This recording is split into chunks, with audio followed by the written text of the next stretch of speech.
Bom, muito bom dia. É um prazer grande estar aqui com vocês. A gente sempre que tem oportunidade de um diálogo mais próximo com os trabalhadores da assistência, a gente tem um prazer muito grande de estar presente. Para essa situação específica, a gente foi mobilizada a fazer uma abordagem de um conteúdo que a gente trabalha há bastante tempo, mas mais numa pegada de colaborar com vocês, de pensar relações, composição de rede e de fluxos de comunicação. Então, a gente vai fazer um percurso. Eu peço, então, que vocês fiquem à vontade, se dá um toque para a gente, assim, de a linguagem, se precisa melhorar um pouquinho, coisa que não entendeu, não deixa passar batido, pode perguntar, intervém, falar, espera um pouquinho, tá? Que a gente vai modulando um pouco para a gente fazer uma coisa mais de diálogo. Se a conversa for rolando, a gente foi preparando alguns momentos para disparar coisas mais provocativas de perguntas, se vocês não tiverem nenhuma dúvida durante a fala, tudo bem? Então, vejam só, a gente então está aqui hoje, e isso tem sido uma tônica que tanto eu quanto a Abigail vimos fazendo, que é qualquer coisa que a gente vai discutir, na política pública de uma maneira geral, mas na assistência social em particular, que é qualquer processo que você vai discutir, seja ele de trabalho profissional, seja ele de dispositivos da gestão, seja ele de financiamento, como a gente vai discutir esse ano na conferência, qualquer coisa que a gente faça dentro da política, ela tem que estar orientada para quais são os direitos do cidadão na política de assistência social. Então, qualquer arranjo, qualquer decisão, qualquer estratégia de trabalho está orientada por esse horizonte, que a gente que está mais próximo sabe que ele ainda é fluido, que ele é pouco preciso, mas todo o nosso esforço é de dar consistência e qualidade para esse direito socioassistencial, como a gente usa no jargão da área, né? E aí pensar nesses direitos e, sobretudo, para quem eles são e para quantas pessoas, de quantos cidadãos a gente está falando quando a gente está falando da política de assistência social, tá? Então, a gente vai se movimentar um pouco por aí, acompanhar vocês um pouco no processo de construção dessa resposta, que é uma coisa que a gente herda, de que a política de assistência social supostamente é para pobres, tá certo? Ou, em grande medida, historicamente foi construída dessa maneira, e o que a gente está desconstruindo a partir dessa visão dela como política pública, tá? Então, a gente puxou aqui essa ideia de que todo o nosso argumento em torno dessa ideia de fluxo de comunicação está voltado para o direito socioassistencial da população. E a gente destacou dois deles. A gente destacou o quinto direito socioassistencial, que é todo usuário ele tem um direito à escuta, ele tem um direito ao acolhimento, ele também tem direito de ser protagonista na construção das respostas que a gente dá para ele no cotidiano dos serviços, dos programas. Ele tem que participar da construção dessa resposta e que essa resposta seja, sobretudo, digna, não seja vexatória, não seja de diminuição das pessoas, mas que sejam respostas dignas e não subalternas, né? Esse conjunto de elementos, vamos dizer assim, de conteúdos que a gente tem para trabalhar dentro da assistência social, como vocês já estão atuando, sabem disso, que são ofertados em serviços continuados, numa perspectiva de uma profissionalização do trabalho, como há muito não se tinha na assistência social, isso é bastante recente, a ideia de que essa escuta, de que essa construção de resposta, ela é profissionalizada, ela tem um conhecimento que a fundamenta, né? Não por acaso a gente tem aqui assistentes sociais, psicólogos, pedagogos, agente administrativo, porque essa é uma resposta informada, né? É também uma ideia de que essa resposta que a gente provê para a população tem que estar perto dela e não longe dela. Então, toda essa discussão que a gente faz de território também é uma perspectiva de que compõe o direito do cidadão o fato dele ter um acesso facilitado ao serviço, tanto do ponto de vista físico, de proximidade, especialmente no caso dos CRAS, da Proteção Social Básica, é principalmente isso, mas a ideia é que também os CREAS têm um fluxo, depois a gente vai conversar um pouquinho disso, um fluxo de comunicação e de acesso à população para que ela possa ter acesso a essas respostas de fato, né?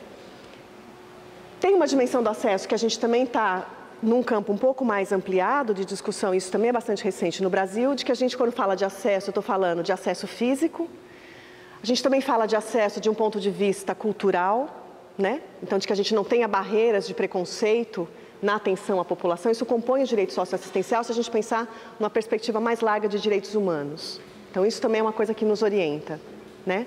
De não ter nenhum reforço a ações de discriminação na atenção. Isso também compõe uma dimensão cultural do acesso. E uma outra que é propriamente a acessibilidade das pessoas com deficiência. Então, digamos que a gente, quando fala de acesso, está movimentando esse conjunto, tá? Tudo bem? Uma outra coisa, que aí essa sim, ela toca mais diretamente no tema que a gente vai trabalhar, e vocês vão trabalhar ao longo desses 3 dias aqui, que é o fato de que o cidadão ele tem o direito de ser informado de forma pública, individualmente ou coletivamente sobre seus direitos. Então, numa ideia aqui que a gente tentou trazer para o SUAS de que uma condição necessária para a participação é a informação.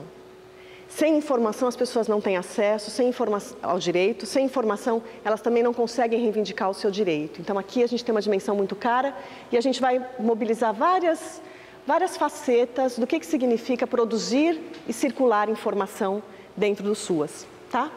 Então, informação sobre o que a gente está falando aqui, no caso dos direitos dos usuários? A gente está falando de que ele tem que ter informação sobre quais são as ofertas da rede de serviços que a gente tem no município. Alguns municípios estão estruturados muito fortemente em torno dos CRAS, outros, a depender da sua composição histórica, tem organizações de assistência social que também prestam esse serviço. Então, a ideia também é de que o usuário tenha a informação de quais são os serviços que ele e a família, os membros da família dele, podem acessar naquele território, naquele município. Isso é um direito que ele tem. Ele tem também direito, e aí são 2 temas que esse ano vai nos interpelar mais diretamente, que é como é que a gente dá conta no cotidiano das atenções e também da gestão, de poder informar o usuário como é que funciona a política de assistência social, quais são os recursos que ela tem, de que maneira ela funciona. Então, gestão e financiamento, esse é um tema nosso da Conferência Municipal, Estadual e Nacional, né? E que isso também às vezes a gente acha que é uma discussão só entre técnicos, que discussão de financiamento não dá para fazer com a população, porque é uma coisa muito complexa. E aqui, quando a gente está falando que ele tem direito à informação, a gente vai desenvolver um pouco um argumento de que como é que ele acessa uma informação que a gente entende que seja tão complexa, mas que seguramente impacta a qualidade do serviço que a gente presta para ele. Se eu não tenho financiamento adequado, se eu não tenho estratégias de financiamento e de gestão adequadas, isso impacta a qualidade da atenção que é dada para ele nos CRAS, nos CREAS ou nos serviços quaisquer que eles sejam, né? Então, esse é um direito que ele tem e a gente é que tem que se esforçar para poder que ele alcance esse direito, né? Uma outra ideia que também o SUAS traz como digamos que uma certa novidade do ponto de vista do campo da assistência social, que é o usuário poder usar essa informação para defender o seu direito. A gente tem essa prática muito frágil ainda, isso a gente está falando em termos nacionais, não estou falando de nenhuma realidade especificamente, mas a gente sabe que a capacidade que a população tem para reivindicar uma atenção de melhor qualidade na assistência social ainda é muito pequena. Haja visto todo um histórico, né, de assistencialismo que a gente tem, que marca muito ainda algumas práticas profissionais, no sentido de que aquilo que a gente dá já está bom, né? Então, que os usuários possam entender de que ele tem um patamar de acesso, que aquilo pode ser melhor e quais são os lugares onde ele pode reclamar esse direito. Isso ainda é uma coisa muito engatinhando para nós, mas ele tem direito a espaços de defesa, né? Então, esse é o conteúdo, vamos dizer assim, que é o nosso farol nesse argumento agora que a gente vai desenvolver pela manhã com vocês, tá? Então, qualquer coisa que a gente vai falar de fluxo de comunicação é para chegar aqui, ou para nos ajudar a chegar aqui, a assegurar esse campo de direitos. E aí tem uma coisa na assistência social, vocês conseguem imaginar o que é essa imagem? O que seria isso?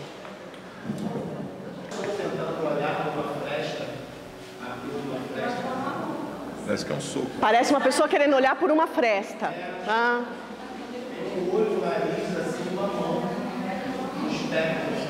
Tem um olho, nariz e uma mão. Que mais? Alguém também acha que é isso? Acho que é outra coisa. É uma mão. É uma mão.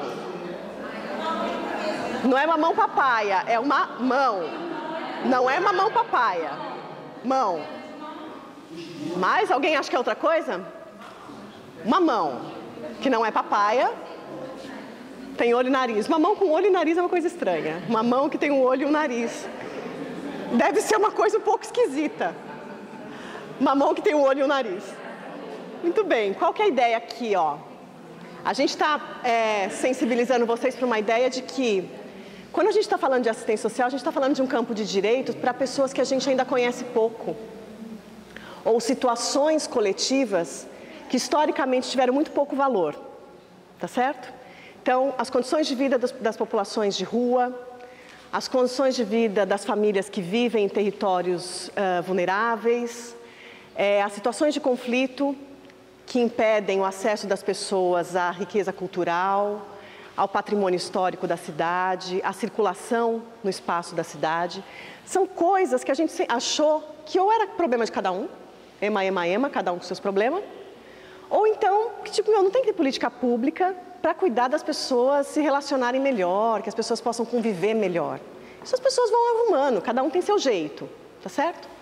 Então, a ideia da assistência social é de que a gente tem um campo ainda dos nossos usuários e do conteúdo do nosso trabalho que ele ainda é pouco visível, ele é pouco nítido, tá? Então, a ideia é que a gente possa, com o trabalho profissional... Aham, bingo! Vejam, bonitinho, né? Muito bem, então a ideia é que a gente possa ir desvelando isso, né? E uma parte desse desvelamento tem a ver com a produção de conhecimento, outra parte tem a ver com circulação de práticas, com circulação de informação. Como é que eu vou dando visibilidade para as coisas? A Mari e o Dalton estavam dizendo que amanhã vocês vão falar de boas práticas nos CRAS. Então, boas práticas iluminam coisas, dão brilho para as coisas, mostram coisas que a gente, situações, saídas, soluções, que eu sozinha não imaginava, mas se eu converso com outra pessoa, aquilo aparece, tá certo? Então, a gente vai movimentar um pouco esse campo, esse conteúdo. Reconhecendo, então, que a assistência social, por ser uma política social, digamos que historicamente muito recente na estrutura do Estado brasileiro, ela é de 88, mas efetivamente ela está se construindo com mais peso dos anos 97, 95 para cá. Historicamente, isso é muito pouco tempo. Haja visto o histórico que a gente tem, um passivo, vamos dizer assim, de práticas muito conservadoras, muito assistencialistas ainda junto à população, muito discriminatórias até. Então, a ideia é de que a gente tem, de fato, um desafio histórico que diz respeito a todos nós que estamos aqui.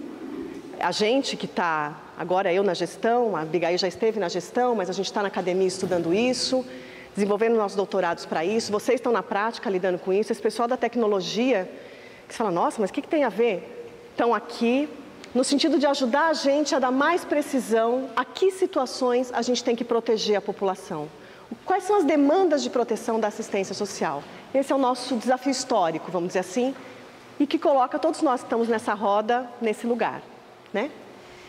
Então, a gente quer... acho que segue mais um. Uma parte dessa visibilidade, eu estava falando, bom, a gente produz conhecimento, a gente produz práticas, inventa saídas no cotidiano, mas a gente também produz informação, né? E aí, uma das coisas que a gente combinou com a equipe aqui da UFSCar era de que a gente ia tocar um pouco para dar linha para vocês trabalharem os outros 3 dias, que é, bom, eu tenho produção de informação, por exemplo, tá? Barra do Piraí, que é esse lugar onde a gente está hoje. A gente tem o censo do IBGE que me diz de uma certa divisão de perfil etário da população de Barra do Piraí. Alguém conhece essa cidade mais de perto? Ou não? Vocês estão vindo aqui como a gente, como turistas, assim? Você conhece mais aqui um pouquinho? Então, ó, a gente vai falar de um retrato populacional de Barra do Piraí, ver se você acha que tem a ver isso aqui. Então, ó, o que os dados do censo nos dizem é que a gente tem, então, predominantemente na cidade de Barra do Piraí, uma população adulta, tá certo? A população infanto-juvenil é relativamente alta, de 0 a 14 anos a gente tem 21% da população aqui da cidade, entre 0 e 14 anos. Mas tem uma população acima de 60, que também não é pouca coisa, são 13%. É 13% da população aqui da Barra de Piraí. Pode passar, Biga. O que acontece quando eu produzo informação com uma tal qualidade e com tal cuidado que eu possa comparar essa informação no tempo? Se eu comparar essa informação no tempo, aquele retrato que eu tenho de 2010 de Barra do Piraí, ele muda um pouquinho, porque ele ganha um movimento. Então, a possibilidade que a gente tem de produzir informação é para dar movimento para a realidade, desde que a gente tenha apreço e cuidado com ela. Se a gente compara, então, os dados de 2000 com 2010, aí esse gráfico já muda um pouco. O que acontece? De 2000 para 2010, o crescimento da população de crianças e adolescentes na cidade diminuiu 5%. Então, eu tenho menos crianças e adolescentes na cidade de Barra de Piraí, de 2000 para 2010. No entanto, e elas ainda continuam, um percentual de 21%, que está caindo. Tá? Agora, de outro lado, eu tenho uma população de idosos que está aumentando. Então, eu tenho uma diferença entre 2000 e 2010, que eu tenho um crescimento do número de idosos da ordem de 3%. E adultos, 4%. Então, o que nos diz isso? De que quando eu produzo informação com cuidado e consigo saber o que eu quero dela, eu vou captando movimento na realidade. Tá? Então, aqui é um retrato. Um retrato e um movimento. Tá? Então, Barra do Piraí, ao que nos parece, é uma cidade que está envelhecendo.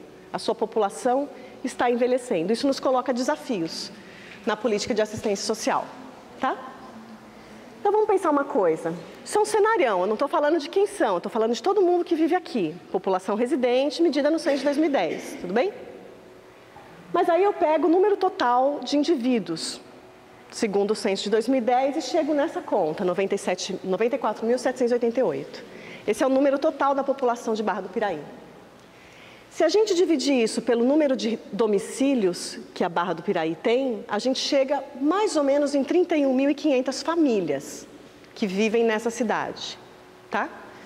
Então, se eu transformar esses indivíduos em família, eu grosseiramente, porque é óbvio que tem famílias maiores e menores, eu chego em 31.500 famílias. Quantas dessas 31.500 famílias demandam proteção de assistência social? Essa é uma pergunta que a gente tem que se fazer, cada um no seu município. A gente está em São Paulo, é uma metrópole com 14 milhões? São Paulo, a gente tem só 14 milhões de pessoas, coisa pouca. E a gente vai ter que lidar com um desafio exponencial disso aqui. Mas pensando na lógica, então eu tenho uma população, pensando que eu transformo essa população em grupos, agrupamentos familiares, grosseiramente, isso aqui não é exatamente o que a política de assistência reconhece como família, né? Que eu estou falando domicílio, tá? Mas só para a gente brincar com uma ideia. A questão é, sempre quando a gente olha para esse total, quem é o usuário da assistência social? A gente está acostumado a pensar que o usuário é aquele cara que só precisa sobreviver. O usuário da assistência é aquele cara que está no limite da miséria, da pobreza, aquela vida lascada. Então, quantas famílias demandam proteção? A gente faz uma conta de renda, soma quanto ganha cada membro da família, divide pelo número de membros, esse é o cidadão que demanda proteção de assistência social. Geralmente não é isso que a gente faz? Não é? Então, isso é o que a gente traz de marca histórica de associar assistência com pobreza. Então, quanto menor a renda e maior número de pessoas, aí que a situação vai ficando ladeira abaixo, tá certo? Do ponto de vista da renda. Quando a gente estava falando de tornar uma situação invisível mais visível, a gente está falando de que na assistência social não basta eu fazer mais a conta da renda. Eu tenho mais duas responsabilidades de proteção com essas famílias, que é a segurança de convívio e de acolhida. Então, como é que eu chego na conta, que não é pela renda, de quem é que demanda proteção de convivência? Serviços de convivência que não são só pobres lascados. Como é que eu organizo os serviços de acolhimento, ou trabalho numa perspectiva de segurança de acolhida, que não seja só orientada pela dimensão da renda? Então, isso vai nos convocando a produzir informação, a trocar experiências, a entender e produzir conhecimento na prática profissional, especialmente quem está no serviço, trabalhando direto com a população, que é poder nos ajudar, nós todos, circularmos um conhecimento que informe quais são as situações que demandam proteção de convivência e quais são as situações que demandam proteção de acolhida. Porque, não sei se vocês vão concordar com a gente, mas a gente tem dito muito assim, bom, para quem tem um problema de isolamento social ou sofre algum tipo de preconceito, seja um preconceito racial ou por orientação sexual, se seria suficiente a gente dar um PTR, um Bolsa Família. Que eu dou o Bolsa Família e resolvo a situação de preconceito das pessoas. Não resolve. Então, a gente está lidando com coisas muito mais fluidas, de uma ordem menos material, né? Claro que são juntas, né? Na perspectiva do sistema único, isso não é isolado. Eu estou falando de uma família que eu vou prover esse conjunto de seguranças. Então, eu vou prover renda, porque ela precisa de renda, porque a gente vive numa sociedade capitalista, que essa renda é distribuída de uma maneira muito desigual, né? Mas eu também tenho que olhar para outras dimensões que nos convocam a dar visibilidade para um público que não é visto. Ou situações que a gente toma quase como naturais na sociedade, né? Ah, sempre foi assim, né? Que, fica inventando moda, porque agora também vai ter que entender todo mundo que sofre, pô, aí não dá, né? Então, é esse terreno que a gente está se movimentando um pouquinho. Então, a ideia era só pôr uma pulga atrás da orelha de vocês, no sentido de que a gente possa olhar para isso e pensar: quem é que produz informação, quem é que circula informação e quem se interessa por informação desse tipo? Para a gente conhecer qual é o conteúdo e qual é a proteção de assistência social. Afinal de contas, penso que muitos de vocês aqui são trabalhadores concursados. Bate? Muitos? Não, não. Comissionados. Vínculos precários. Muito bem. Vínculos precários, comissionados, CLTistas, estatutários, tem de um tudo, né? Isso é próprio de uma política que está se construindo e pouco reconhecida dentro da administração pública também. Mas, de toda maneira, uma coisa que a gente vem insistindo, e eu particularmente insisto muito nisso, porque eu trabalho mais com a área de recursos humanos na assistência, que é, independente do vínculo de trabalho que a gente tenha, o compromisso com a população é o mesmo. E eu tenho certeza que vocês não diminuem o grau de responsabilidade em função do vínculo de trabalho precário que vocês têm. A gente não precariza a atenção porque o vínculo de trabalho da gente é precário. Então, de alguma maneira, esse desafio nos interpela, independente, né? E é óbvio que a gente tem que lutar para condições melhores de trabalho. Mas acho que esse é um pouco... Parou aqui? Esse é um pouco o nosso contexto, era um pouco essa pulga que eu queria deixar atrás da orelha de vocês, e agora a Biga continua. Então, queria só recuperar esse percurso que a Estela fez para a gente avançar um pouco mais, tá? Então, de que nós estamos falando? Nós estamos falando de uma política que está premida por direitos. Então, a gente escolheu alguns direitos que pactuamos, inclusive numa conferência, né? Os 10 direitos socioassistenciais, nós pactuamos numa conferência nacional. Nós escolhemos alguns direitos que dizem respeito diretamente à forma que nós operamos a política. A partir da escolha desses direitos, nós queremos discutir com vocês que tipo de resposta temos que assegurar dentro da política. E o convite que eu queria fazer agora, para a gente desencadear uma conversa, que a Mariana foi falando que a gente vai falar cada vez menos, né? Eu e a Estela não temos esse compromisso, tá? De falar cada vez menos. É o grupo de consultores mais fixos. Mas, a partir de agora, queria fazer 2 perguntas para vocês, tá?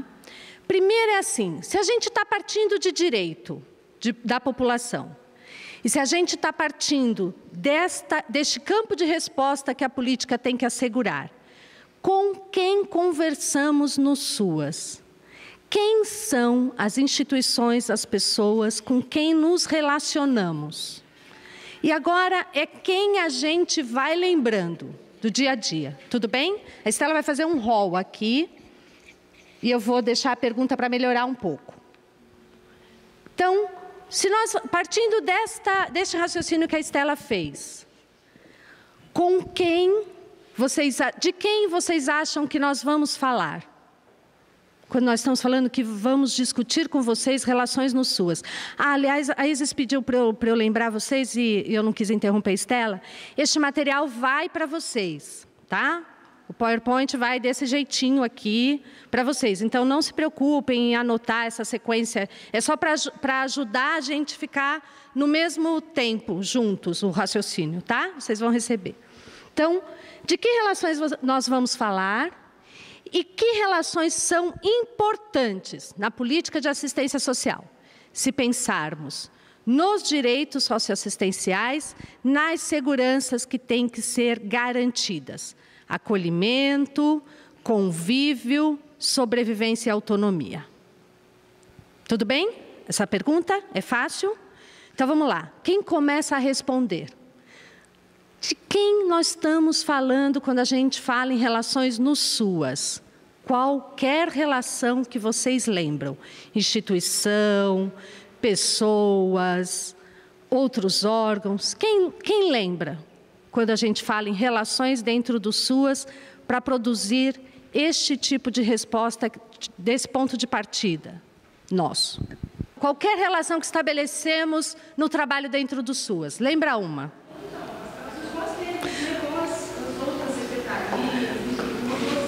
Perfeito.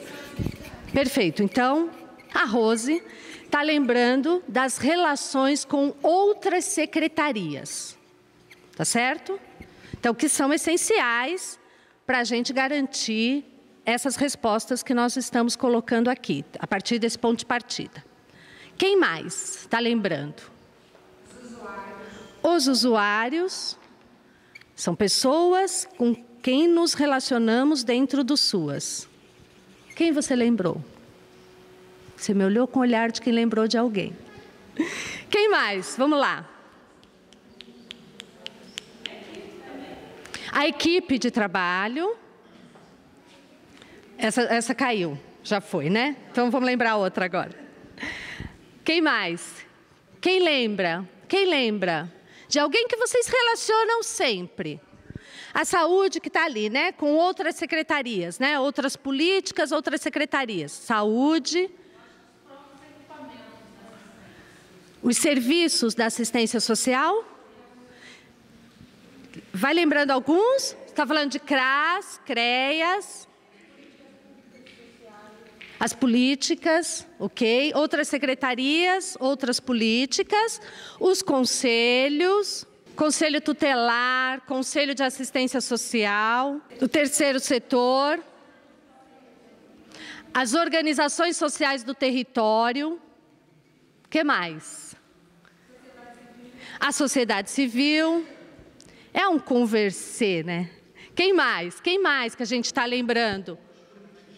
Outras políticas, ok? Outras secretarias, outras políticas. Outras instâncias. Perfeito, o Estado, governo federal, legal. Outras instâncias de governo. Quem mais? Quem está faltando nessa lista? Com quem a gente conversa? Se a gente está falando em direito, a gestão dentro da secretaria, o judiciário, bem lembrado. Quem mais? Com quem mais conversamos dentro do SUAS? Para garantir direito, para garantir essas respostas. Converso com as universidades, com a academia, com os institutos que produzem conhecimento, ok? O que mais que a gente conversa? Está faltando gente aí? Os movimentos sociais, acho que estão, né? Tudo bem? Esse campo aqui? São organismos, instituições, pessoas do nosso cotidiano? Alguns mais distantes? Alguns que a gente reconhece que está muito distante, poderia estar mais próximo. Por exemplo, Ministério Público, que aliás não entrou, né? Nós pusemos o Judiciário, mas não pusemos o MP, né? Então, legal, olha, nós registramos aqui 2 movimentos complementares. Um que é assim... a Rose está dizendo de instituições que poderiam estar mais próximas para os CRAS e não são tão próximas dos CRAS, como é o caso, por exemplo, das instituições de pesquisa, né, a academia, as instituições que produzem conhecimento, elas não são tão próximas do CRAS como desejável, e também as outras instâncias governamentais. A relação com o CRAS é intermediada pela gestão, né? Então, esse é um campo de relações que poderiam, ou que seria desejável, que estivessem mais próximas, mas são distantes, ou são intermediadas. E a Alessandra está lembrando de relações que, inicialmente, não seriam tão próximas, mas que têm sido muito presentes nos territórios, que são as comunidades religiosas. Elas têm se constituído, historicamente, como fator de proteção, e a própria realidade faz com que seja necessário esse diálogo do CRAS com as comunidades religiosas, a despeito do CRAS ser laico, ser política pública, mas não pode escapar desse diálogo com a igreja. E queria complementar, alguém aqui levantou a mãozinha. Eu penso que a distância existe também, porque eu acho assim, a informação acerca do SUAS é muito precária. Por ser uma política, né, arraigada aí, eu acho que é igual assim, exemplo, as entidades religiosas mesmo. Elas mesmo, trabalhando em rede com a gente precisa 1 milhão de vezes explicar para as pessoas qual é o trabalho do CRAS, qual é o trabalho da assistente social, qual é o trabalho... Porque senão eles, assim, eu acho que falta um pouco trabalhar em mais consonância em relação à política, porque eles podem ajudar a gente sim, mas eu acho que falta, assim, a informação ser mais elevada, ser mais um nível maior, né? Que eu acho que isso seria necessário para talvez uma rede, para talvez uma instituição ou até uma outra instância se aproximar da gente como profissional e como do próprio centro de referência, né? Eu acho assim, a precariedade de informação acerca do SUAS, eu acho que faz com que diminua o trabalho, as informações, até do próprio usuário. Você falou do Bolsa Família. Acho que é cultural, né? A pessoa chegar lá e falar só do Bolsa Família. Aí, eu, enquanto assistente social, eu dou outras informações de visualização de outras demandas, apesar de só da gente ver segurança alimentar, né?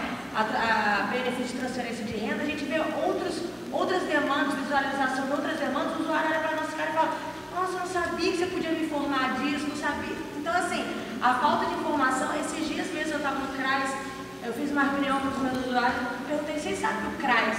Para que o CRAS funciona? E assim, é incrível que minimamente sabem, muito pouco, e até quem a gente trabalha na rede socioassistencial não sabe.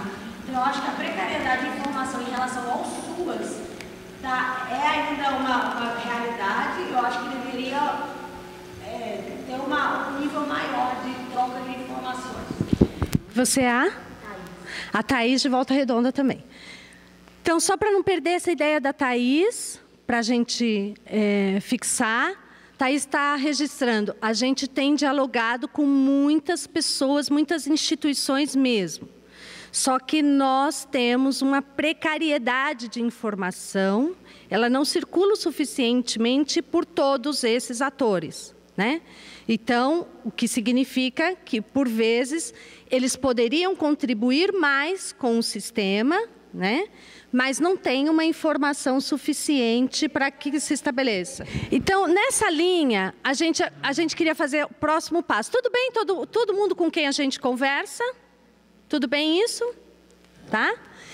Bom, a gente fez um rol também de pessoas e instituições com quem nós conversamos. Nós colocamos as relações, a gente fez uma separação. Relações que são de dentro do SUAS e relações que são do SUAS com outras políticas, outras instâncias, outros poderes, tá? Então, relações internas do SUAS.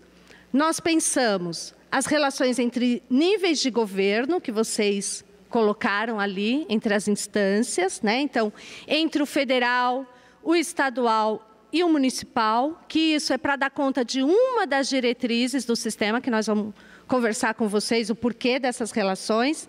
Então, primeiro nós estamos mapeando as relações e agora nós vamos conversar com vocês o objetivo de cada uma delas. Só para a gente ir pensando que talvez tenha algumas instituições que a gente poderia conversar mais, ou a gente conversa só por um foco, né?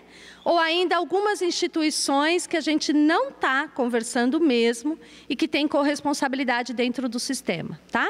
Então, só para mapear quais, as relações entre níveis de governo, que são relações basicamente de pactos, né? Vamos conversar sobre isso. As relações entre as instâncias de controle social, né?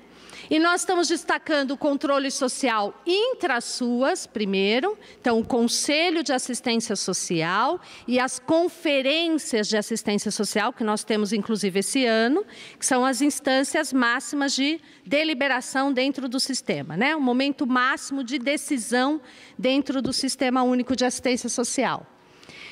Outro grupo que é dentro do sistema, as relações entre as equipes, as relações no território, as relações nos serviços de proteção social básica e de proteção social especial e as relações entre as equipes de ponta com a equipe de gestão, tá? Que vocês também elencaram, né? Então, a gente só organizou aqui o que vocês trouxeram, que a gente também imaginou que vocês trariam. E a relação com o usuário, que para nós tem uma centralidade porque perpassa todas as outras.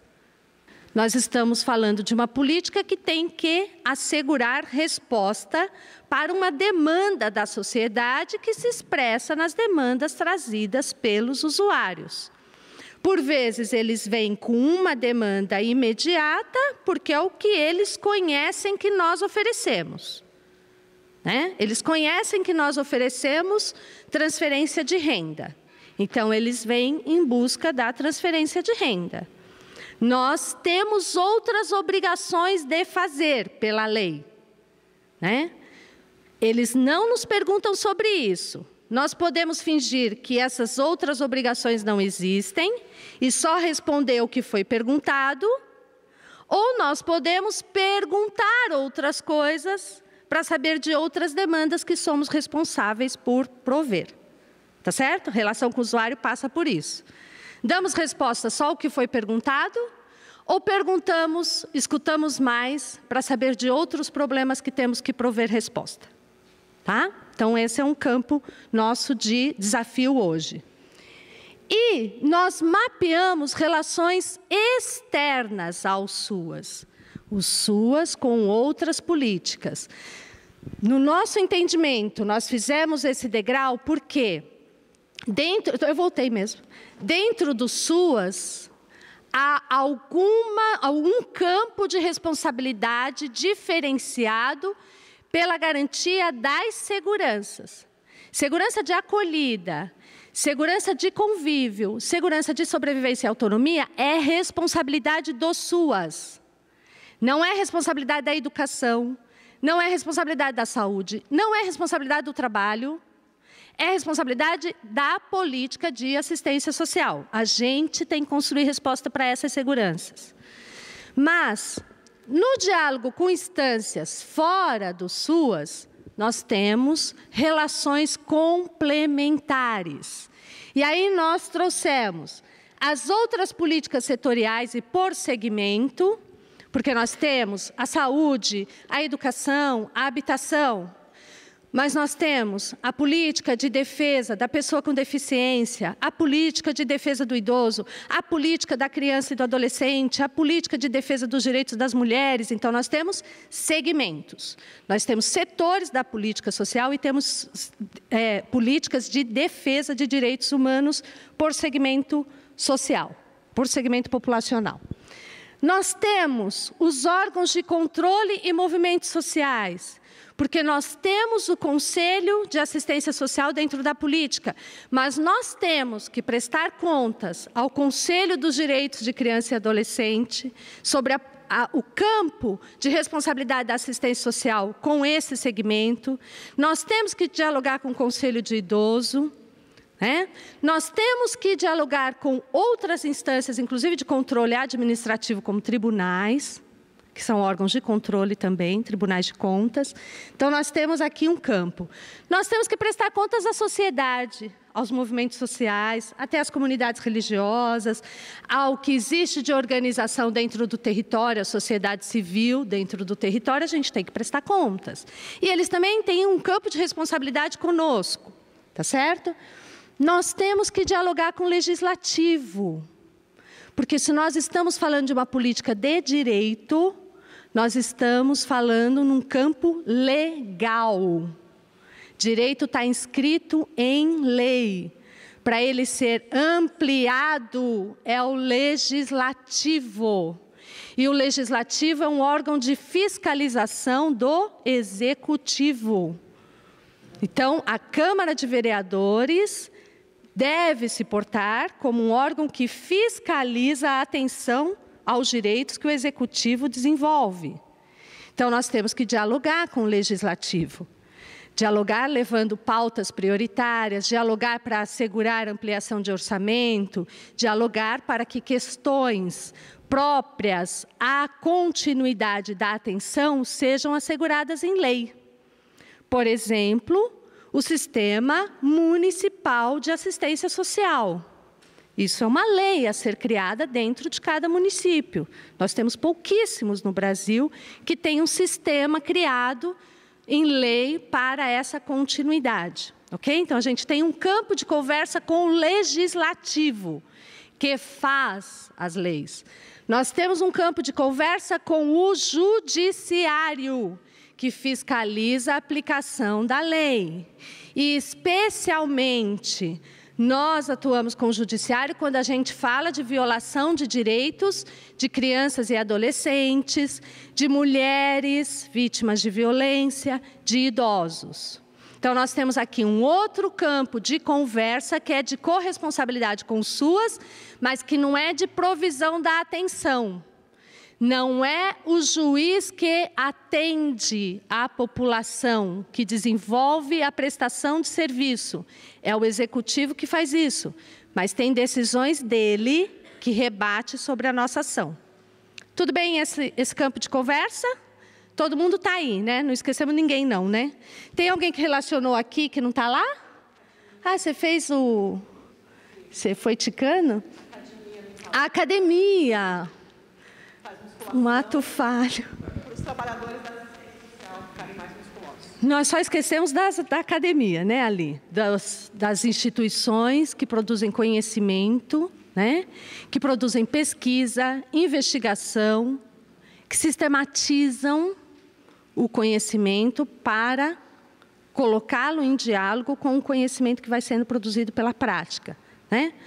Nós podemos demandar, mas nós podemos também sistematizar, né, o nosso conhecimento junto com a academia, abrir frentes para a academia, né, e absorver o que a academia vai produzindo sobre as condições de vida, sobre a realidade da população e sobre o nosso próprio trabalho, né, metodologias, ferramentas de trabalho. Tá? Então, nós esquecemos mesmo, mas vocês lembraram, está lá. Tudo bem? Para cada campo desse, tem uma modalidade, que é você que vai fazer.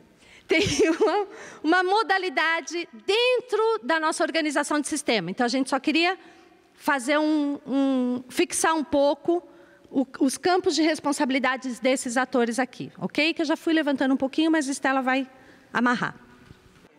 Só perguntar, quem que aqui é representante do órgão estadual, do órgão gestor estadual? Você, né? Tem alguns municípios já, só para a gente saber que é bom para nós, aqui no estado do Rio, que já fizeram seus sistemas municipais de assistência? Fizeram a lei municipal? Lei municipal que cria um sistema único de assistência? Vocês não têm conhecimento disso aqui agora? Não. Tá. Porque a gente tem informação de pouquíssimos. O Distrito Federal fez isso antes do governo federal. O DF fez antes, né? Foi. E o município no interior da Bahia? São Gabriel. São Gabriel da Boa Vista. Que são municípios que a gente sabe que criaram lei. Isso é importante da gente ficar antenado, porque muitas vezes a gente fica...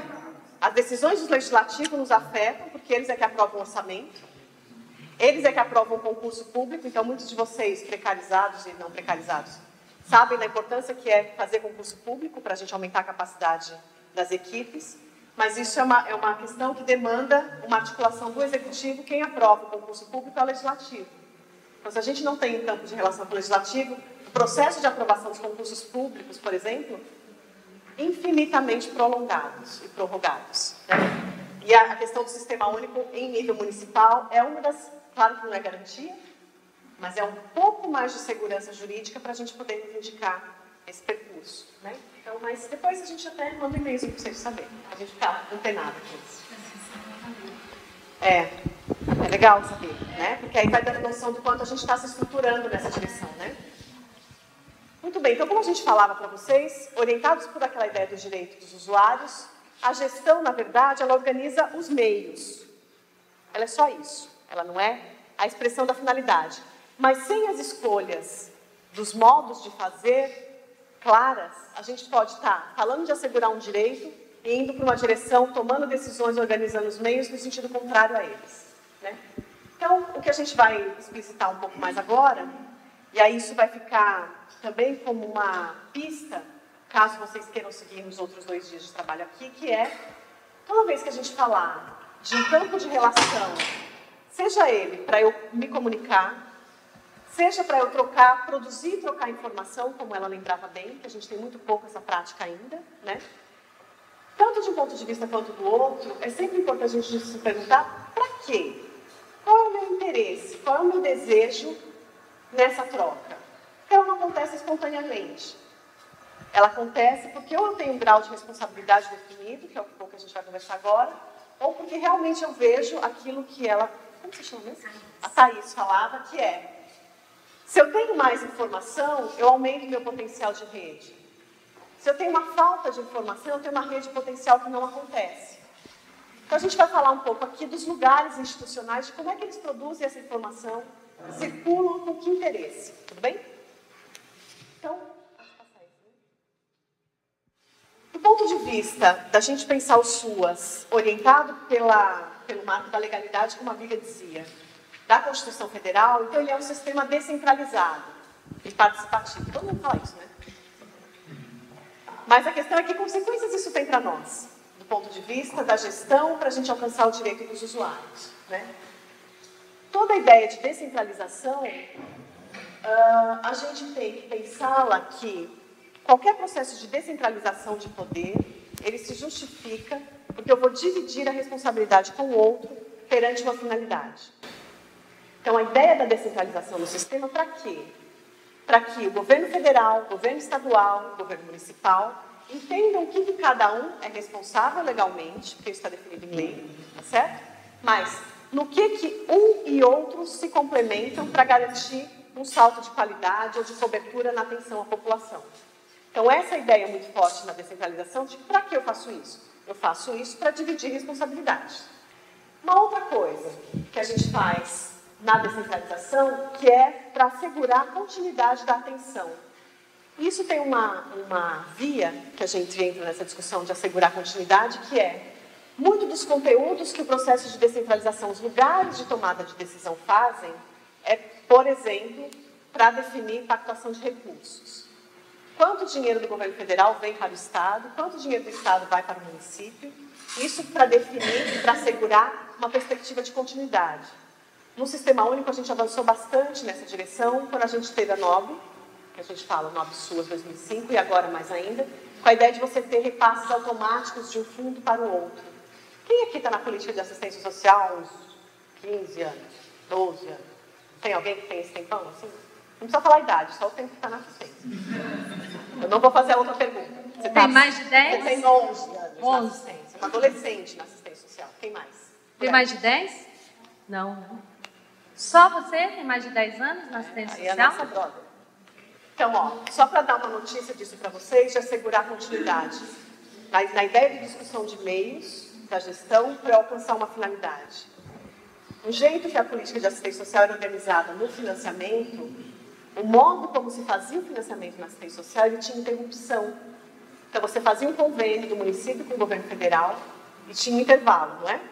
De repasse de recursos. Quando você tem esse intervalo de repasse de recursos, os municípios ficavam sem ter como fazer aquilo para prover a atenção, a continuidade da atenção. Então, muitos programas ficavam em descontinuidade. Você se lembra disso? Tinha um programa, de repente não tinha mais, tinha que esperar a verba, então, tá? O Sistema Único vem avançando, por quê? Porque na descentralização criou-se estratégias, mecanismos, para que esse repasse seja fundo a fundo, anualmente. Então, você não tem interrupção.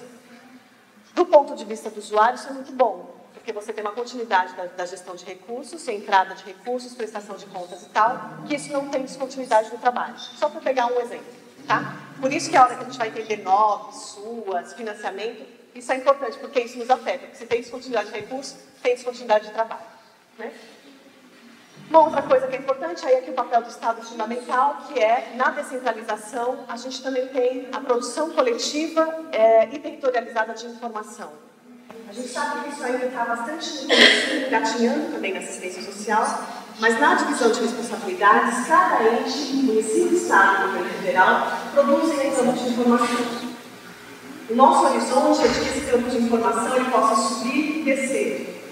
Hoje não é isso que acontece. Infelizmente ele sobe, a gente preenche cadastro, preenche planilhas, etc., mas ele não desce, via de regra, especialmente em relação ao governo federal. A gente produz informação, mas eles não nos devolvem essa informação com a mesma agilidade.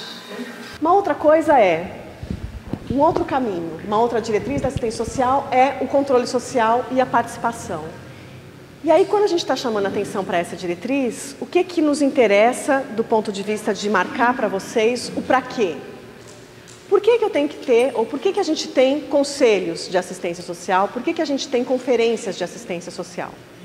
Porque nesses espaços, é que a gente tem a possibilidade de ser mais transparentes nessas decisões e os encaminhamentos que são dados dentro da política de assistência social. Então, a ideia de publicidade das ações do governo no que se refere à assistência social, são esses os dois lugares que a gente tem, mas para tratá-las de um ponto de vista de que vários atores, usuários, trabalhadores, representantes da gestão, as organizações sociais, têm assento nos conselhos. O Conselho Municipal de Assistência de vocês tem usuário, por exemplo? Tem? Todos os municípios têm representação de usuário no conselho? Opa, que bom. Estamos andando, então, estamos avançando. Então, nos espaços de conferência e dos conselhos, que os trabalhadores têm representação, inclusive, vocês podem usar o espaço do conselho para colocar uma agenda, para colocar uma pauta de aprimoramento do Sistema Único de Assistência Social. Então, nesses espaços é que a gente tem, além de uma dimensão de transparência, a vocalização de diferentes lugares, de diferentes interesses. Então, quem pode produzir informação, quem pode falar na assistência social, gestores entre si, gestores e a sociedade por representação aqui. Pode ir. Uma outra ideia, e aí é uma profusão, que aí quem está mais ligado ao órgão gestor é mais pressionado por isso. Talvez quem está no CRAS não é tão pressionado por isso, que é essa profusão que a gente tem no Sistema Único de Assistência Social de sistemas de informação, né? Então, acho que quem está mais na gestão tem que dar... Você está, né? Mais na gestão? Você de blusa verde? Não. Faz. Você lida bastante com sistemas do MDS. Então, qual é a ideia aqui? Então, a lógica do Sistema Único, ela faz uma convocação para a gente que é garantir, do ponto de vista do usuário, uma certa unidade no país inteiro. Então, isso significa que uma pessoa que mora em São Paulo e mude para a Bahia, que ela possa saber que CRAS lá faz a mesma coisa que CRAS faz aqui. É como qualquer outra política pública. Você tem uma criança pequena, você vai na escola, você saiu de São Paulo, vai para a Bahia, a criança vai para a escola. Ela saiu de São Paulo, ela frequentava o CRAS, ela tinha uma equipe de referência no CRAS, ela vai para o Mato Grosso do Sul, o CRAS faz a mesma coisa. Parece quase piada isso, mas na assistência social nem isso a gente tinha. Tá certo? Cada município, cada estado fazia coisa de um jeito que a população não tem referência do que é assistência social. Porque pode ser o Lar Irmã Abigail, vou aproveitar seu exemplo, o programa Vovó Colhe Couve, entende? Num município, e no outro, criança, sei lá o quê, brinca de roda. Aí ela vai para outro lugar, ela não sabe o que é criança brinca de roda. Putz, não tem criança brinca de roda aqui. Onde que eu vou pôr meu filho? Putz, não sei, se vira, né? Então, essa ideia de sistema único é também garantir para a população que ela tenha uma linguagem, que nós, trabalhadores, tenhamos um vocabulário, uma linguagem que ela saiba. Tal serviço faz tal coisa, então se eu tiver uma situação tal, é lá que eu vou. Então, isso é um para quê da assistência social e toda a tipificação dos serviços socioassistenciais veio para isso. Ela ainda é insuficiente, a gente critica muito ela bastante, nós também, imagino que vocês também, mas é o que a gente conseguiu até agora, né? Mas é ela que está dando esse norte para que a população não saia do vovô colhendo couve e vai para outro lugar e fala, putz, eu tenho uma mãe idosa, não sei onde que eu levo ela, para um serviço de convivência, se não tem a avó que colhe couve. Uma outra coisa que junta um pouco com a diretriz de descentralização, que é, na estruturação de um sistema único, o que é muito forte para a gente, dentro da política de assistência social, particularmente depois de 2004, quando a gente aprova a Política Nacional de Assistência Social, que é um grande marco para nós, né? Na verdade, a gente tem ali um conjunto de conteúdos e de mecanismos que a gente possa garantir a autonomia dos municípios, porque eles são autônomos, os estados também são, mas cada vez mais engajá-los num compromisso de expansão dos serviços e dos benefícios. Então, o Sistema Único ele tem esse movimento de indução, vamos dizer assim, de que cada parte se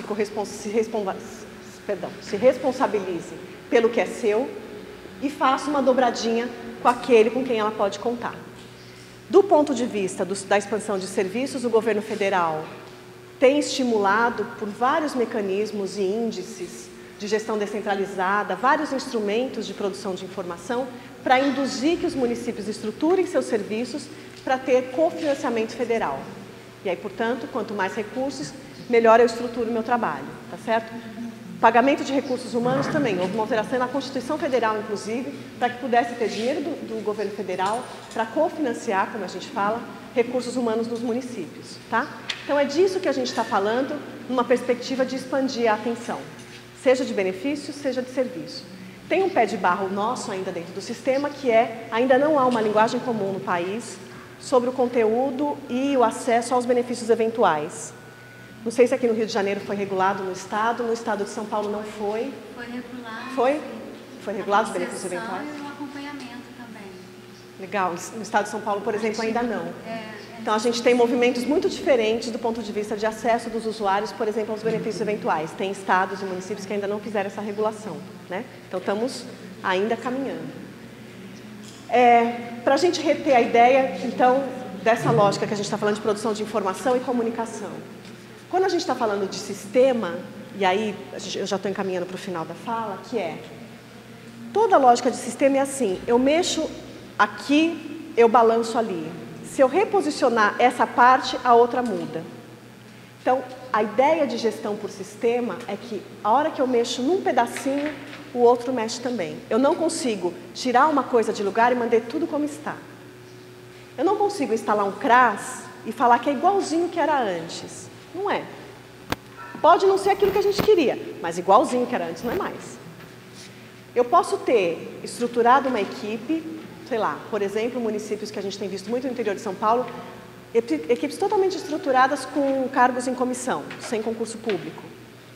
Você instituiu uma coisa ali, mas ela não tem continuidade, ela não tem orçamento assegurado, não tem esse concurso e tal. Quando você tira aquilo, desestrutura toda a atenção na cidade. Não é só os 6, 10 trabalhadores que saíram daquele CRAS, porque não tinham vínculo, mas é toda uma atenção e uma referência no território que se perdeu, né? Então, quando a gente está falando de sistema, é isso. Há uma profunda necessidade de uma parte pela outra. Há uma profunda afetação mútua, uma ideia de uma conexão muito forte. Eu mexi de um lado, eu necessariamente mexi do outro. Às vezes a gente não tem noção do que está mexendo, mas está mexendo, né? Então, essa é uma ideia muito forte para a gente pensar. Depois a gente vai analisar um caso específico para vocês verem como a lógica de sistema, ela tem uma força que, no meu entendimento da Abigail, de um coletivo mais ampliado de colegas nossas, a gente tem insistido que a gente está falando em sistema único e trabalhando ainda muito fragmentados. Então, toda vez que a gente falar do SUAS e fizer perguntas como o que é do CRAS, o que é do CREAS? O que é do psicólogo, o que é do assistente social? O que é da saúde, o que é da assistência social? Toda vez que a gente fizer essa coisa do que é meu, o que é dele, a gente está dando um passo para trás no sistema único. Porque a ideia do sistema único as equipes de referência do SUAS são interdisciplinares ou multiprofissionais. Então, a questão o que faz cada profissional nas equipes, mas o que eles fazem juntos. A gente fez uma pesquisa em São Paulo e ficou muito nítido. Assistente social faz a história do coisa da pobreza, faz a conta lá, dos quantos pobres, quanto ganha e tal, faz a conta. E o psicólogo faz trabalho de grupo. Se a gente está pensando que a proteção é integrada de benefício, serviço, não dá para pensar que um faz uma coisa, outro faz outra e está tudo bem. A gente está dando um passo atrás do ponto de vista da visão que a gente tem sobre a demanda daquela família. Então, quando a gente está falando de sistema, toda vez que a gente pedir uma separação, a gente está dando um passinho atrás. A hora que a gente encarar que é difícil pensar as coisas juntas, a gente está dando um passo para frente. E a gente está ganhando mais, no Nordeste a gente fala taluda, né?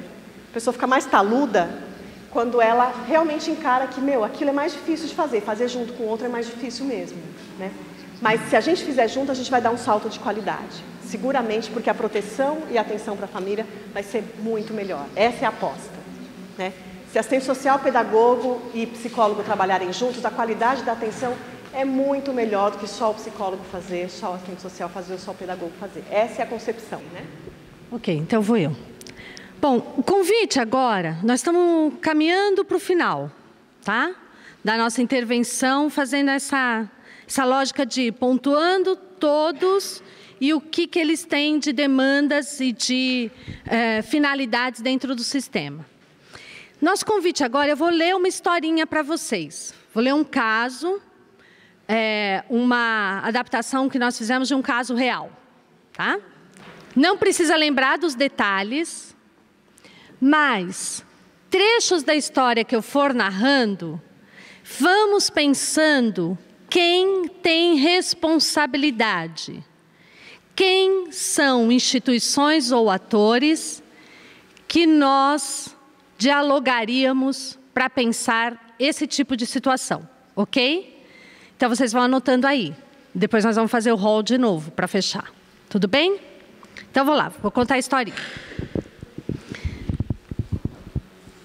Lígia Vicente de Campos, 32 anos, e Bruno de Campos, 34 anos, vivem juntos há 17 anos. Eles têm 6 filhos. Luciana, de 14 anos, Rita, de 12, João, de 10, Ricardo, de 8, Luísa, de 3 e Gustavo, de 6 meses. O casal vem de famílias com pessoas dependentes e com vivência de violência doméstica grave. Por isso, buscaram muito cedo formar sua família e tinham muito desejo de construir um lugar prazeroso para o convívio de seus filhos. Lígia, desde pequena, fazia bicos para ajudar sua mãe Luciana e, desde os 12, passou a ser a principal responsável pelo cuidado da mãe e de seus 3 irmãos pequenos, visto que a dependência alcoólica incapacitava a mãe para as atividades cotidianas. Residem em 2 cômodos cedidos pelo irmão de Bruno, nos fundos de sua casa. Não possuem instalações sanitárias, água encanada e energia elétrica. Bruno trabalha como ajudante geral e recebe um salário mínimo mensal, embora não possua registro em carteira de trabalho. Bruno e Lígia são dependentes químicos e se agridem fisicamente, com rotina e intensidade. Bruno foi denunciado várias vezes pelos vizinhos e chegou a ser preso pelas agressões a Lígia. Ela tem várias cicatrizes pela violência sofrida e foi hospitalizada em várias ocasiões. A violência física está restrita, entre aspas, ao casal. A violência física está restrita ao casal. Os filhos não sofrem agressões físicas. Os filhos em idade escolar frequentam a escola, embora com irregularidade. Luciana, Rita e João recolhem materiais recicláveis no horário inverso ao da escola. Ricardo os acompanha. Luciana faz um curso de computação 2 vezes por semana em um projeto mantido por uma igreja. A família tem recebido benefícios eventuais de vizinhos e parentes, ajuda financeira, alimentação, vestuário, etc. Mas parte, e às vezes a totalidade, dos benefícios recebidos são comercializados para aquisição de substâncias químicas, álcool e crack principalmente. A situação chegou ao CRAS pelo Hospital Regional, pois Gustavo foi internado com desnutrição aguda e o juiz determinou que, pós-alta, a criança seja colocada em um serviço de acolhimento institucional. Ao receber a determinação, a equipe do CRAS, da região, adotou as seguintes providências. Nós não vamos dar continuidade ao caso. O que nós queremos perguntar para vocês é: quem tem a ver com uma história desta natureza? Quando eu fui fazer a narrativa, de quem vocês foram lembrando? Se chegou lá a Lígia e o Bruno para vocês. De quem que vocês estão lembrando? Quem que vocês vão acionando? com quem vocês vão conversar sobre este caso. Vamos lá, quem começa? Vamos conversar com o CREAS? Vamos anotar? Opa. Ah, agora foi. Então, pera lá que eu já perdi. Nós vamos falar com o CREAS, CAPS-AD, Conselho Tutelar, Coordenação do Bolsa Família, a Escola das Crianças, Habitação, Saúde, CAPS-AD, Educação Infantil, creche, para o pequeno. Quem mais está envolvido nessa conversa? O juiz já determinou. A instituição de acolhimento, porque o menino vai sair do hospital, o juiz já deu a sentença. Com o hospital regional, onde o bebê está internado. É essa a ideia, né? Ok. A equipe do CRAS, né? A equipe do CRAS. A família. Ok. Por quê? Porque chegou a denúncia Hospital CRAS. Porque o Gustavo, o bebê, está internado com desnutrição aguda. Instituição de acolhimento, ok. Gente, ó. Então, só para ilustrar, a ideia desse caso era só para ilustrar uma das experiências que nós temos, como que tem sido iluminada assim, para a discussão, que é justamente uma experiência de rede em Presidente Prudente, que ocorre a partir de situações dessa natureza. Tá? Esse é um vídeo que o Presidente Prudente tem um sistema de diálogo com todos esses atores mesmo, que vocês estão lembrando, tá? E eles registraram essa experiência deles a partir deste caso emblemático.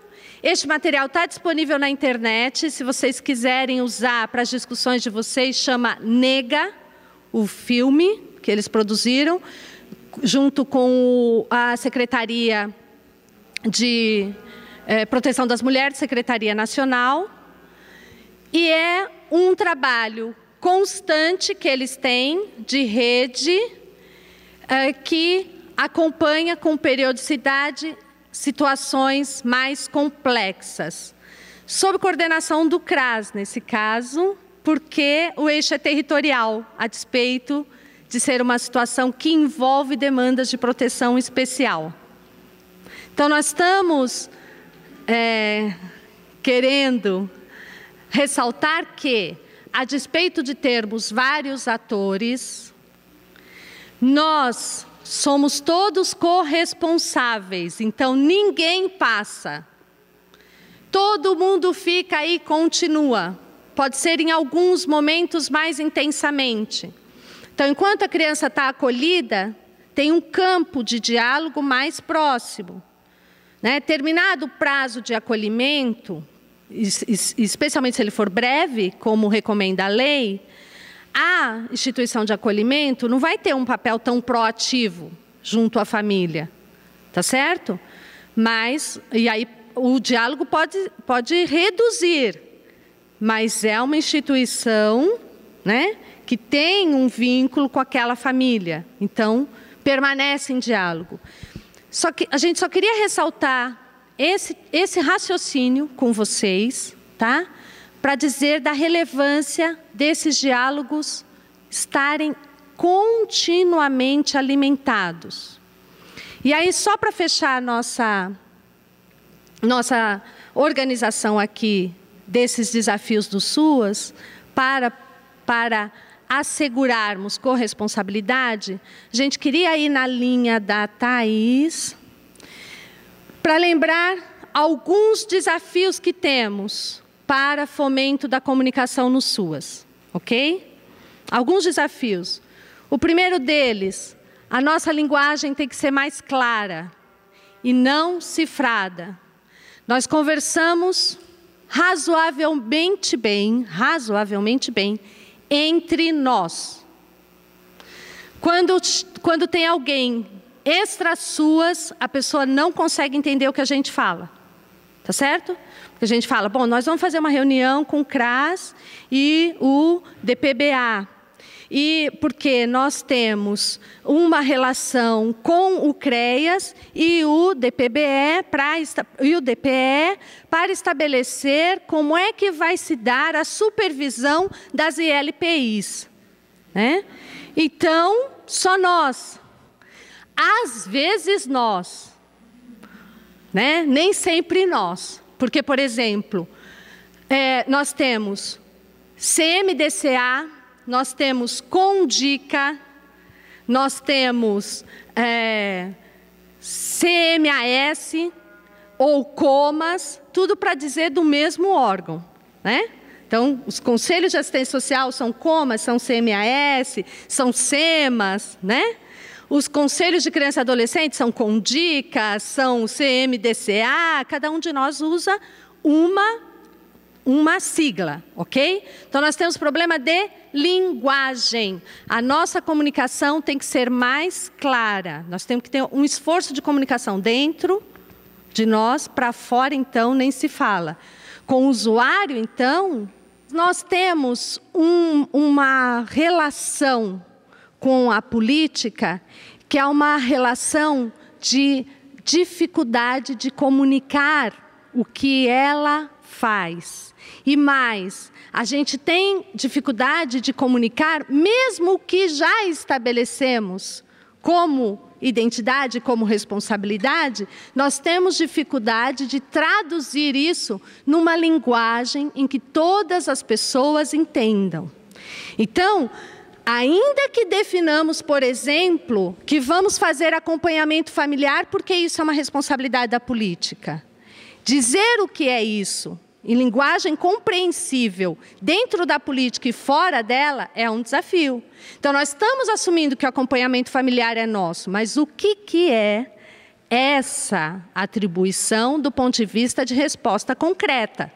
Então, tem um campo de linguagem que eu quero insistir. Definir o campo de responsabilidade não substitui a forma que nós vamos comunicar isso. Isso não é só, naturalmente, isso não é só um problema da política de assistência social. No campo da criança e adolescente, que é um campo que, por exemplo, eu tenho mais trajeto de história profissional, é um campo também muito hermético.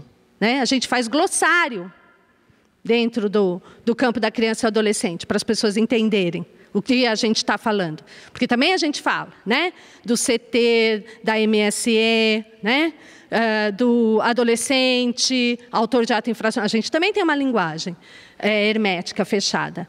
Então, queria dizer que para nós são as duas coisas. A identidade não substitui o nosso campo um pouco corporativo de falar só entre nós. Isso, inclusive, para nós, dá uma certa acolhida, assim. Se uma pessoa fala uma sigla errada, a gente vai falar, não é da área, né? Olha como é que a pessoa fala. Qual dos dois equipamentos teria essa função? Nós, juntos, temos responsabilidades. Então, há um processo de construção ainda para que essa política alcance o que a gente fala de política de Estado e não política de governo. Só para deixar primeiro, para agradecer essa possibilidade de diálogo, né? Essa abertura de vocês de irem pontuando desafios, conversando conosco, queria agradecer. Queria dizer que essa aposta do sistema, essa aposta que as ações devem ser articuladas, conectadas, né? Potencializando as diferentes intervenções, ela não é resposta para tudo, né? Porque, sim, nós temos problema de cobertura mesmo, mas é uma estratégia potente para a gente otimizar, né? E para a gente estabelecer mesmo um compromisso de política pública, sem sobreposição, sem perda de recursos e sem jogo de empurra. Porque essa lógica do jogo de empurra penaliza demais o usuário, e o que nós temos visto, há uma pesquisa em Minas, inclusive, só sobre isso, que a Fundação João Pinheiro está fazendo, e o que está diagnosticando é que são justamente os casos de proteção especial que estão ficando no caminho. Os 15 quilômetros entre CRAS e CREAS inviabiliza que a pessoa saia de um extremo da cidade para chegar no centro, sem garantia de atenção. E a saída dela, por vezes, ela nem sabe por quê. Eu vim aqui porque me disseram que eu sou especial. E como eu sou especial, é aqui com vocês. Então, só dizer que nós temos problema de cobertura, de identificação de demanda e de dar visibilidade às situações com as quais nós temos que lidar. Nós temos essa questão. Articulados em rede não equaciona a questão da cobertura, mas é uma estratégia potente para nós caminharmos numa direção de assumirmos responsabilidades por quem entrou no sistema, porque nós estamos num campo que nem quem entrou no sistema, nós estamos nos responsabilizando por ele, né? Então, só dizer que a gente acredita mesmo nesta força da unidade e de articulação que o sistema propôs, né? Então, a lógica proposta na política é essa, não é a única política que se pauta por essa lógica, né? Mas essa é uma força que nós identificamos, tá? Então, não é uma panaceia, não vai resolver todos os nossos problemas, mas seguramente faz com que nós sejamos mais fortes na busca, né, de respostas para a população, tá?